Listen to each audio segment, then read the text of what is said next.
आपका हमारे YouTube channel सतलोक के राही में स्वागत है। आइए देखते हैं मार्कंडेय ऋषि की कथा। संत रामपाल जी महाराज के मुख कमल से। वीडियो को अंत तक ज़रूर देखें और कथा का आनंद लें और हमारे YouTube चैनल को सपोर्ट करना ना भूलें। लाइक, शेयर और घंटे का बटन ज़रूर दबाएं। अपनात्मा वही स्थिति आज हमारी थी। हमने अब इस काल की भांग गणी पी रखी है सभी ने। कबीर साहब कहते हैं, कबीर ये माया अटपटी और सब गट आण अड़ी, किस किस ने समझाऊं या कुआ भांग पड़ी। एक ठेके पर दारू पी के चाहे 10 कैंडिडेट आ रहे हों और सारे की एक जैसी गतिविधि एक जैसी बोल ऐसे ही चाल पाओगी। उनसे बात करके देख लो, वो किसी भाषा बोलेंगे। तो यहाँ हम जो इस प्रकार की भाषा बोलते हैं, किसने देखा है, देखी जाएगी, फिर देखेंगे। तो ये सारे भांग पी रहे हैं इस काल की माया की। कबीर साहब कहते हैं, कबीर ये माया अटपटी सब गट आण अड़ी, और किस किस ने समझाऊं या कुआ भांग पड़ी। 21 ब्रह्मांड है इस काल के, इन सारा में कुआ, इन सब कुओं में यह भांग डाल रखी है, सब ने यही पी रखी है और यही ज्ञान ग्रहण है। स्वर्ग प्राप्ति करूंगा, MLA बनूंगा, MP बनूंगा, हर गदा बन के फिर देखिए कि बनेगा तेरा। तो ये ज्ञान आपने फाइनल मानना पड़ेगा। ये कोई डूम बाट के गीत नहीं है क्यों किसी कभी सर ने गा दिए 2 रोटी के रोले में, नहीं। ये समर्थ की आई हुई बताए हुए ज्ञान है, ये फाइनल समझ लेना।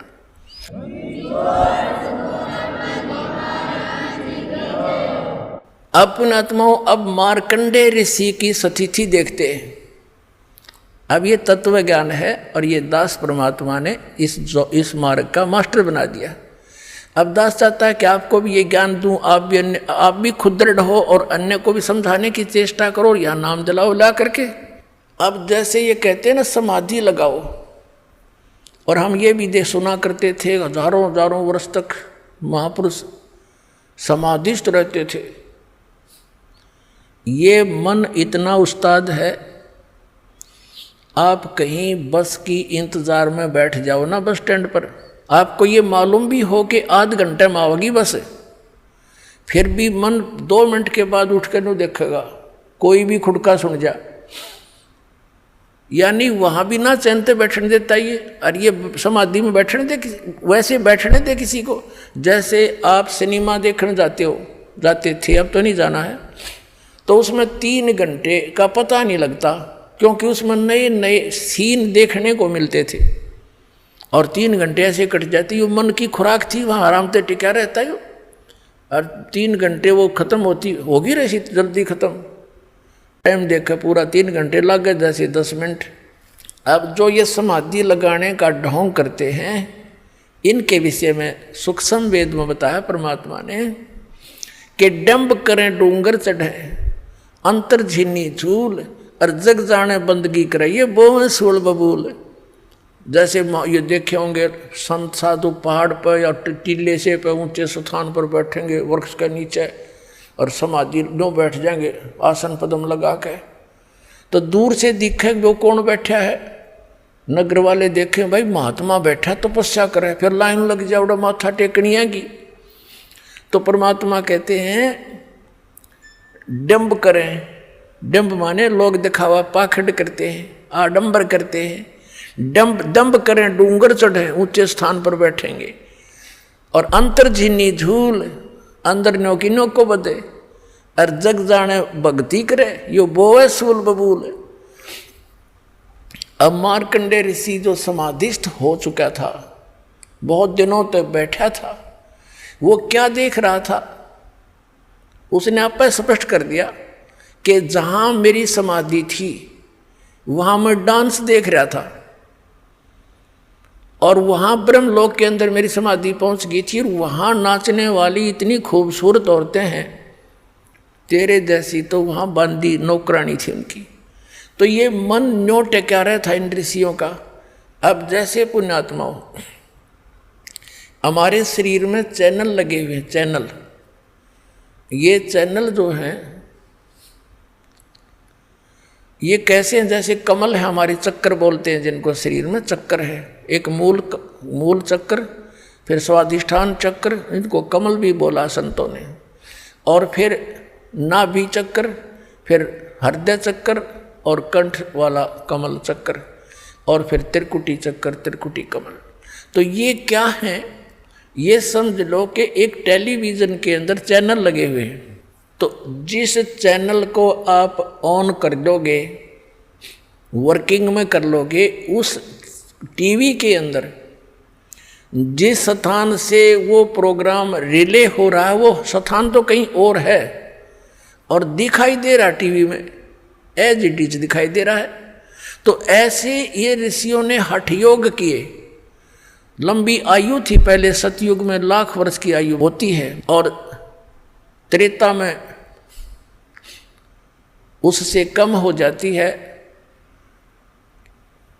10-10 हजार वर्ष की आयु होती है, और द्वापर में 1-1 हजार वर्ष की प्रारंभ में ज़्यादा होती है, लास्ट में 1,000 पे अंत होता है। और कलियुग के अंदर ये आपकी लास्ट में 20 वर्ष की आयु रह जाएगी, और शुरुआत इसकी ऐसे ही कई सैकड़ों वर्षों से हुई है। अब क्या हुआ, वो क्या देख रहा था, उसका चैनल ऑन हो गया, और उसने क्या दिखाई दे रहा था, ब्रह्मलोक में डांस देख रहा था। और कभी कुछ दिखाई देता है, कभी कोई झरने आ रहे हैं, कितना कोई ऐसे सवारी जा रही है, कोई नाच हो रहे हैं, कई झरने बह रहे हैं, ये देखते रहते हैं अंदर। तब ये मन टेके ना टेकन दे इसने। अब उससे क्या होता है, ये ऋषि लोग साथ में ओम नाम का जाप भी करते थे। तो ओम नाम के जाप से और इस हठ योग से क्या होगा, ओम नाम के जाप से मार्कंडेय ऋषि ब्रह्मलोक में जागा, क्योंकि उसके ब्रह्मलोक तक की साधना हो चुकी थी। गीता जी अध्याय नंबर 8 के श्लोक नंबर 16 में स्पष्ट किया है कि ब्रह्मलोक पर्यंत सभी लोग पुनरावृत्ति में हैं, वहां गए हुए भी जन्म मृत्यु को प्राप्त होते हैं। अब मार्कंडेय ऋषि अपनी साधना को मोक्षदायक मान रहा था, सबसे बढ़िया मान रहा था, उसकी भी कुछ भी ना पाइया। अब पुणात्मा जैसे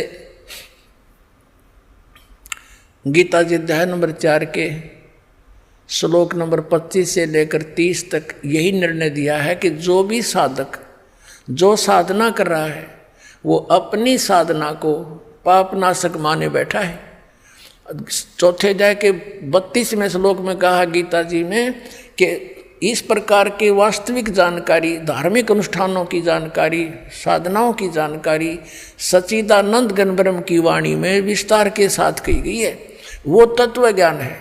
और चौथे अध्याय के फिर 34वें श्लोक में कहा कि उस तत्व ज्ञान को तू तत्वदर्शी संतों के पास जाकर समझ, उनको दंडवत प्रणाम करने से, विनम्र होकर, कपट छोड़कर सरलतापूर्वक प्रसन्न करने से वह तत्वज्ञानी दर्शी ज्ञानी महात्मा तुझे उस तत्व ज्ञान का उपदेश करेंगे। उनसे पूछ जाकर, इसे गीता ज्ञान दाता भी परिचित नहीं है। तो ये मार्कंडेय ऋषि अपनी साधना को उत्तम मान रहा था। अब परमात्मा के उस तत्व ज्ञान से, उस पैमाने से नाप कर देखेंगे। इसने क्या बताया है, इंद्र कुबेर ईश की पदवी ब्रह्मा वरुण ध्रुवराया, विष्णुनाथ के लोक को जाकर तू फिर भी वापस आया। ये ब्रह्मलोक तक गए हुए प्राणी भी वापस आते हैं, आपने प्रमाण देख लिया 8वें अध्याय के 16वें श्लोक में गीता जी में।